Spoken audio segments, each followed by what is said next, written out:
Bonjour Charles. Bonjour Sébastien. Bon, mais merci beaucoup de venir chez nous et de quitter votre Champagne.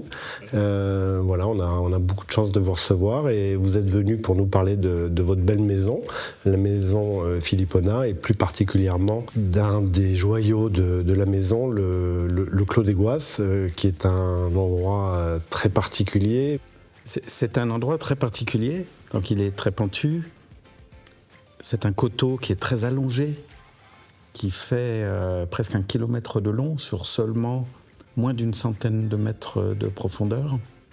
Et c'est un coteau que tout le monde connaît en Champagne, parce qu'il se reflète dans le canal latéral à la Marne, et il forme, par son reflet dans l'eau, la silhouette d'une bouteille de champagne.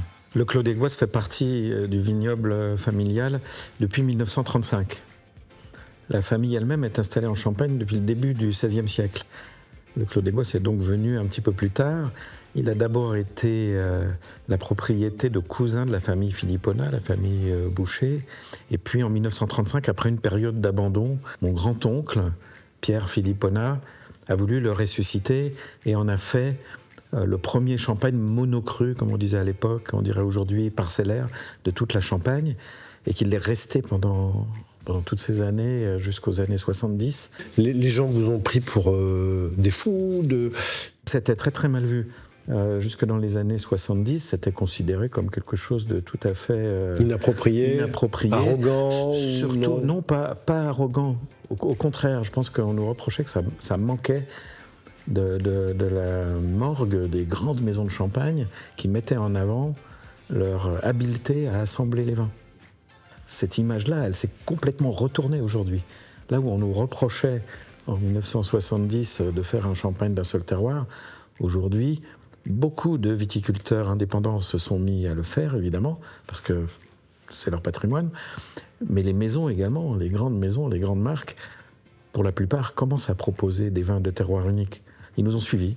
Ouais. Et ils ont eu raison, parce que les résultats sont très intéressants. Quand les terroirs sont beaux, ça vaut le coup de les mettre en avant. Donc quelque part, vous avez été, excusez-moi, je vous coupe, très avant-gardiste. On a eu une approche qui, dans l'esprit, est bourguignonne. C'est-à-dire qu'on avait là une sorte de climat qui méritait d'être vinifié séparément. Alors pourquoi est-ce un terroir particulier ?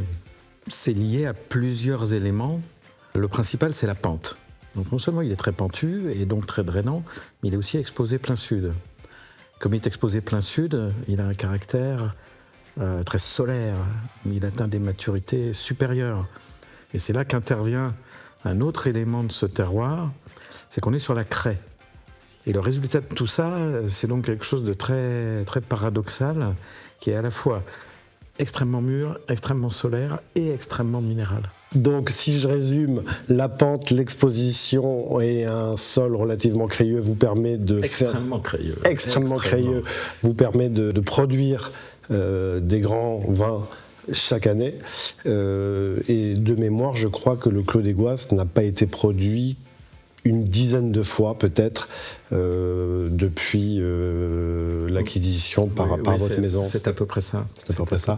Et donc c'est quand même tout à fait exceptionnel pour l'amateur et le consommateur de avoir en Champagne quelque chose qui est représentatif de chaque année et de la différence de chaque millésime, alors que jusqu'à maintenant en Champagne, c'est vrai qu'on avait plutôt tendance à lisser le style, et c'est peut-être en ça où vous vous rapprochez vraiment des grands vins du monde. Absolument.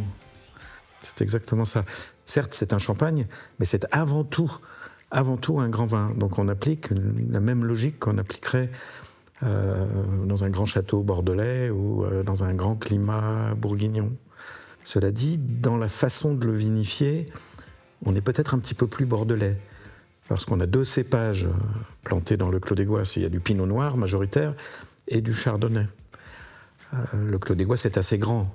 5 hectares, 83. C'est précis, exactement. C'est précis. Oui. Composé de 14 parcelles différentes. Donc tous les ans, nous vinifions au moins 14 vins. Et puis c'est ça qui nous sert ensuite à composer l'assemblage. C'est ça qui nous sert aussi à avoir la possibilité d'une sélection. Ce qui fait que certes on produit un millésime tous les ans, mais en quantité extrêmement variable, en fonction de la qualité, en fonction de ce qu'on a trouvé à la dégustation. Ça peut être aussi peu que 3000 bouteilles. La production moyenne est plutôt de l'ordre de 25 000 bouteilles, ce qui représente environ la moitié du plein potentiel de ce vignoble. Justement, Arthur, que vous allez rencontrer, nous a préparé un plat spécialement pour le Clos des Goisses. Donc on va aller le découvrir. Je vous en prie, Charles. Merci Sébastien. Bonjour Arthur. Bonjour Arthur, comment ça va?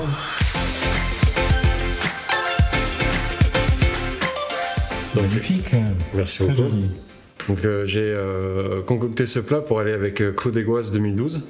Vous allez retrouver des Saint-Jacques de plongée, du potimarron en pickles et en onctueux, avec des petites pousses de mizuna, graines de lin torréfiées, huile de noisette et une émulsion de corail et de barbe de Saint-Jacques. Bah, écoute, on est gâtés. On est gâtés, ça devrait s'adapter parfaitement. On va... Je pense que la Saint-Jacques, c'est toujours un miracle avec le champagne. Mais je pense que le potimarron va se marier avec la richesse du millésime 2012, qui est un millésime particulièrement mûr et particulièrement bien équilibré. Peut-être le meilleur de ces dernières années. Et c'est sûr que quand on goûte ton plat et qu'on goûte le Clos des Goisses 2012, c'est la démonstration parfaite qu'on peut passer un merveilleux dîner avec uniquement des grands champagnes. Ouais, magnifier le plat, évidemment. Ça, c'est important pour le cuisinier. Et magnifier aussi le champagne. Ça rend l'expérience plus riche, plus vaste. Merci. Merci. Santé. Merci Arthur. Merci Charles.